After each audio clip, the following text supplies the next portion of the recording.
கிட்டத்தட்ட ஒரு 5 மாவட்டத்துக்கு பிரச்சாரத்துக்கு போனோம். இந்த மாதிரி எதுவுமே நடக்கல. ஆனால் கரூரில் மட்டும் ஏன் இப்படி நடக்குது, எப்படி நடக்குது? மக்களுக்கு எல்லா உண்மையும் தெரியும். மக்கள் எல்லாத்தையும் பார்த்துக்கிட்டு இருக்கிறாங்க. கரூரை சேர்ந்த அந்த மக்கள் அந்த உண்மையெல்லாம் வெளியில் சொல்லும்போது எனக்கு கடவுளே நேரில் வந்து இறங்கி அந்த உண்மைகள்லாம் சொல்கிற மாதிரி எனக்கு தோணுச்சு. சீக்கிரமே எல்லா உண்மைகளும் வெளியில் வரும்.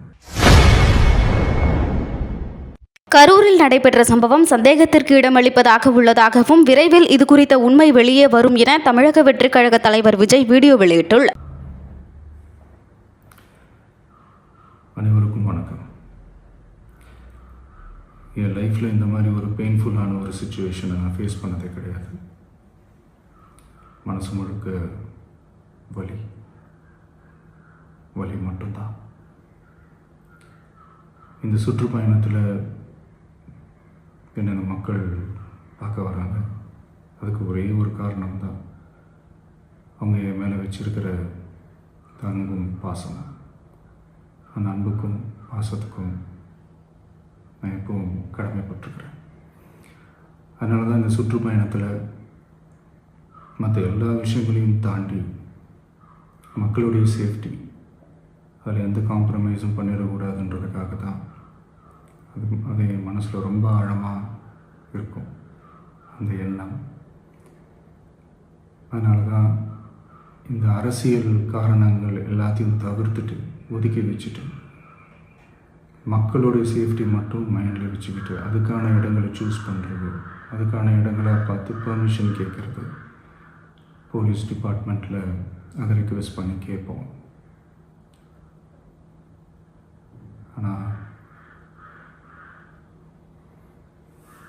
நடக்கக்கூடாதது நடந்துருச்சு. நானும் மனுஷன் தானே. அந்த நேரத்தில் அத்தனை பேர் பாதிக்கப்பட்டு இருக்கும்போது எப்படி அந்த ஊரை விட்டுட்டு என்னால் கிளம்பி வர முடியும்? நான் திரும்ப அங்கே போகணும்னு இருந்துச்சுன்னா அதை ஒரு காரணம் காட்டி அங்கே வேறு சில பதட்டமான சுச்சுவேஷன்ஸ், வேறு சில அசம்பாவிதங்கள், அந்த மாதிரி எதுவும் நடந்துடக்கூடாதுன்றதுக்காக தான் நான் அவாய்ட் பண்ணேன். இந்த நேரத்தில் சொந்தங்களை இழந்து தவிக்கிற அத்தனை குடும்பங்களுக்கும் என்னுடைய ஆழ்ந்த இரங்கலை தெரிவிச்சுக்கிறேன். எனக்கு தெரியும், என்ன சொன்னாலும் இது ஈடேயாகாதுன்னு எனக்கு தெரியும். ஹாஸ்பிட்டலில் ட்ரீட் பண்ணிகிட்ருக்கிற எல்லாருமே சீக்கிரமாக க்யூர் ஆகி வரணுன்றதை இந்த நேரத்தில் நான் வேண்டிக்கிறேன். கூடிய சீக்கிரமே உங்கள் எல்லாரையும் நான் சந்திக்கிறேன். இந்த நேரத்தில் எங்களுடைய வலிகளை, எங்களுடைய நிலைமையை புரிஞ்சுக்கிட்டு எங்களுக்காக பேசின அரசியல் கட்சிகளை சார்ந்த நண்பர்கள், தலைவர்கள் அனைவருக்கும் என்னுடைய நன்றியை தெரிவிச்சுக்கிறேன். கிட்டத்தட்ட ஒரு 5 மாவட்டத்துக்கு பிரச்சாரத்துக்கு போனோம். இந்த மாதிரி எதுவுமே நடக்கல. ஆனால் கரூரில் மட்டும் ஏன் இப்படி நடக்குது, எப்படி நடக்குது?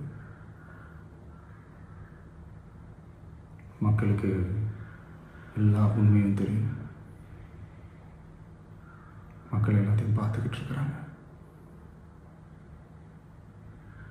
கரூரை சேர்ந்த அந்த மக்கள் அந்த உண்மையெல்லாம் வெளியில் சொல்லும்போது எனக்கு கடவுளே நேரில் வந்து இறங்கி அந்த உண்மைகள்லாம் சொல்கிற மாதிரி எனக்கு தோணுச்சு.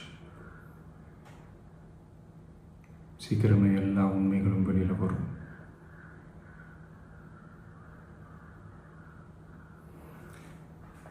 எங்களுக்கு தரப்பட்ட இடத்துல நாங்கள் போய் அந்த ஸ்பாட்டில் நின்று நாங்கள் பேசிட்டு வந்தோம். அதை தாண்டி எந்த தவறும் எங்கள் சைடில் நாங்கள் எதுவுமே செய்யலை. பட் இருந்தாலும் எங்கள் கட்சியை சேர்ந்த நிர்வாகிகள், தோழர்கள் மேலே எஃப்ஐஆர், அது மட்டும் இல்லை சோஷியல் மீடியாவை சேர்ந்த நண்பர்கள், தோழர்கள், அவங்க மேலே எஃப்ஐஆர்லாம் போட்டு இப்போ பிடிச்சிக்கிட்டு இருக்கிறாங்க.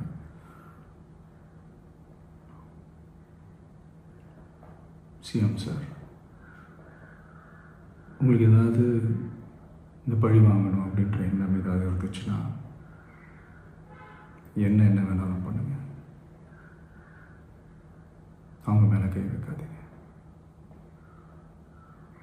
நான் ஒன்று வீட்டில் இருப்பேன், இல்லை நான் ஆஃபீஸில் இருப்பேன்.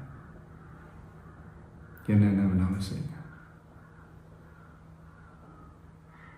நண்பர்களே, தோழர்களே,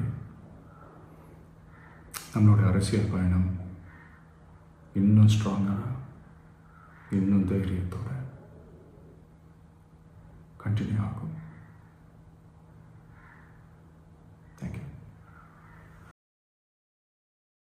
செய்திகளை உள்ளது உள்ளபடி தெரிந்து கொள்ள ரெஃப்ளெக்ட் நியூஸை சப்ஸ்கிரைப் பண்ணுங்க.